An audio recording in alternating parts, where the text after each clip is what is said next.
15. Aku mencintaimu.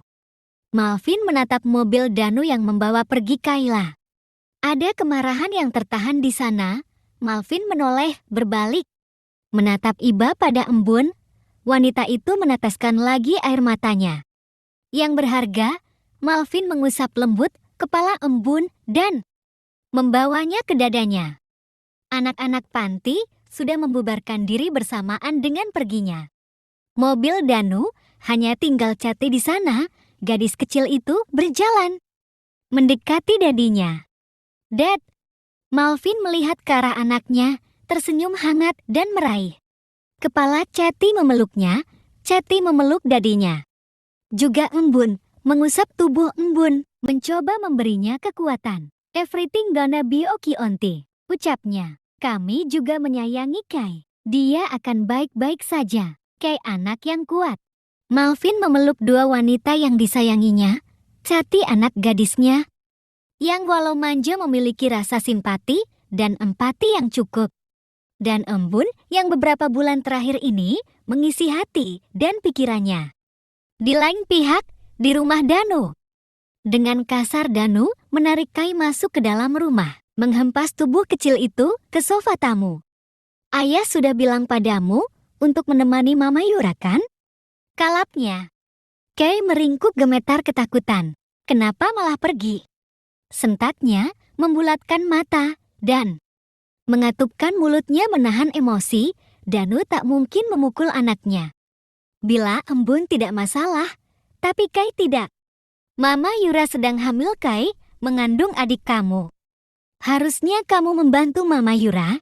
Kay menatap Danu dengan mata berembun, beralih melihat ke arah Yura. Wanita itu tersenyum mengejeknya. "Apa? Aku sudah mengerjakan semuanya, Ayah." "Semua?" Batin Kay menitikkan air mata. Mulutnya masih mengatup rapat, membantah hanya akan membuat ayahnya semakin kalap. "Masuk ke kamarmu sekarang. Ayah menghukummu. Tidak ada makan malam untukmu. Jangan keluar kamar sampai besok pagi. Ayah masih marah padamu." Kay berdiri dan melangkah ke kamarnya di dalam kamar yang tertutup. Itu Kay membenamkan wajahnya di bantal, menangis sejadinya. Kenapa ayah Danu menjadi seperti ini? Dia tidak pernah meninggikan suaranya padanya. Kenapa ayah Danu membenci embun? Bahkan sampai memukulnya. Di depan Kay, kenapa ayah Danu berubah? Apa salahnya? Apa salah ibu embun? Kay terus menangis, semua pertanyaan itu bergelayut di kepalanya. Di luar kamar Kayla, Danu yang masih emosi itu menjatuhkan diri di sofa, dia mengusap dan menjambak rambutnya sendiri. Danu frustasi sekaligus marah. Sepertinya hidupnya tidak akan tenang jika masih berhubungan dengan embun. Danu sudah menyingkirkan embun dari hidupnya, namun Kay masih menjadi penghubung di antara keduanya, membuatnya makin kesal. Danu menyesal karena dulu dia memberikan hak asuh Kayla pada embun. Walau kini justru dialah yang merawat Kay, berkat ancaman tidak akan membiayai sekolah Kay bila Kay tinggal bersama ibunya. Yura tersenyum licik dari ambang pintu. Yura puas rencananya. Cukup berhasil, dia mendekati suaminya, duduk di samping pria itu. Dengan memasang wajah prihatin, Yura mengelus lengan Danu, memberinya kekuatan dan kesabaran. "Mas, jangan terlalu keras pada Kay. Kasihan, dia masih anak-anak," ucapnya lembut. "Yura, emosi Danu sudah menurun. Jangan mengkritik. Caraku mendidik Kay. Dia sudah terlalu dimanja oleh embun sampai dia tak tahu bersikap," ucapnya lagi. "Meninggalkan kamu yang lemah ini mengerjakan semua pekerjaan rumah tanpa membantu, anak kurang ajar," mengepalkan tangannya. Tentu saja Danu marah pada embun. Sudut bibir Yura terangkat sedikit. "Yes, aku berhasil," batinya. "Mas, sudah. Jangan emosi lagi. Ayo kita makan saja. Lauknya sudah dingin tuh," ajak Yura menarik lengan Danu. Di meja makan Yura mengambilkan makanan untuk Danu, sayur yang Kayla masak dan ikan yang gadis kecil itu tadi goreng. Maaf ya mas, ikannya agak gosong, maklumlah tadi Yura. Sambil beresin rumah, ucap Yura ngarang. Nggak apa-apa sayang, maafkan mes ya, kamu jadi harus mengerjakan. Semua sendirian, gara-gara Kai pergi tadi. Sesal Danu bersimpati pada Yura. Nggak apa-apa mas, Kai kan masih kecil, kasihan biarkan dia menikmati masa bermainnya dengan puas. Hueh, mau muntah aku rasanya mengucapkan ini, batin Yura. Yura, biarkan mas mencarikan Muad buat beresin rumah. Aku nggak tega sayang. Nggak apa-apa sayang, aku kuat kok, nih buktinya, makanan jadi semua. Ya walau hanya sayur dan ikan, dan lihatlah rumah yang bersih ini. Siapa lagi kalau bukan istri mas ini yang lakukan? Memandang, berkeliling dengan puas. Danu tersenyum melihat istrinya.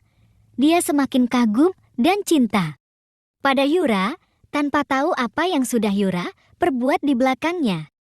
Mengakui semua pekerjaan yang Kak lakukan demi mendapat perhatian Danu. Kembali ke kamar Kayla. Kayla terbangun dari tidurnya, dia kelelahan menangis sampai tertidur. Matanya mengerjap melihat sekeliling. Kai melihat jam.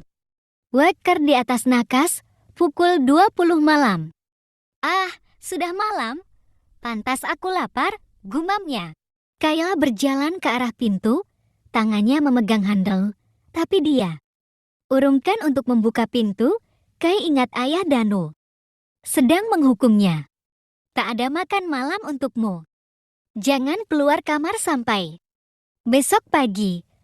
Ayah masih marah padamu. Itulah suara Danu yang terlintas di kepalanya. Kayla kembali duduk di atas ranjangnya, menahan perutnya yang perih. Aku lapar ibu, lirihnya. Melihat sisi ruang kamarnya, matanya terhenti pada tas ransel yang dibawanya tadi. Kai teringat ucapan ibunya. Kai, ibu sisihkan risol dan mocil di sini. Ibu masukkan dalam tas ya. Nanti dimakan. Kai berdiri, berjalan mendekati tasnya, membuka resletingnya, dan melihat di dalamnya, ada sekotak bekal di dalamnya, ada risol dan mocil yang tadi mereka buat di panti. Air mata Kai luruh, antara senang dan haru, melihat sekotak makanan itu. Dengan lahap Kai memakannya, diselingi isakan lirih. Embun masih terduduk di kursi halaman panti. Dia masih lemas. Rasanya baru sebentar hari tak dengan anaknya. Setelah sekian hari tak bertemu, Embun juga membayangkan bagaimana keadaan Kai setelah Danu membawanya. Semoga Mas Danu tidak melewati batas dan memukul Kai. Walau bagaimanapun Kai anaknya, dia pasti mencintainya, pikir Embun. Sebuah botol mineral terayun di depannya. Embun mendongak. Malvin dengan senyum hangat di wajahnya mengayunkan botol itu padanya. Embun menerima dan meminumnya. Terima kasih. Malvin duduk di samping Embun. Aku kepikiran Kai, semoga dia baik-baik saja. Tentu saja, Kai anak kalian, tidak mungkin dia menyakiti anaknya sendiri, hibur Malvin.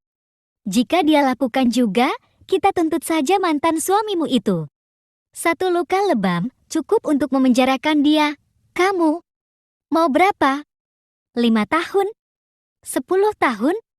Lanjut Malvin lagi. Dengan senyum lebar di wajahnya. Terima kasih. Tidak. Nanti saja jika sudah terlaksana.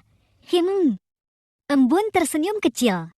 Kamu cantik jika tersenyum. Wajah Embun berubah canggung. Teruslah tersenyum Embun, jangan menangis lagi. Masih merasa canggung, Embun meminum mineralnya lagi. Tawaranku masih berlaku jika kamu ingin membalas mereka. Datanglah padaku, ucap Malvin dengan mimik serius. Pria itu menyentuh pipi Embun yang memerah bekas tamparan. Danu tadi, Malvin mengecup singkat di sana. Membuat Embun menoleh terkejut. Aku mencintaimu Embun.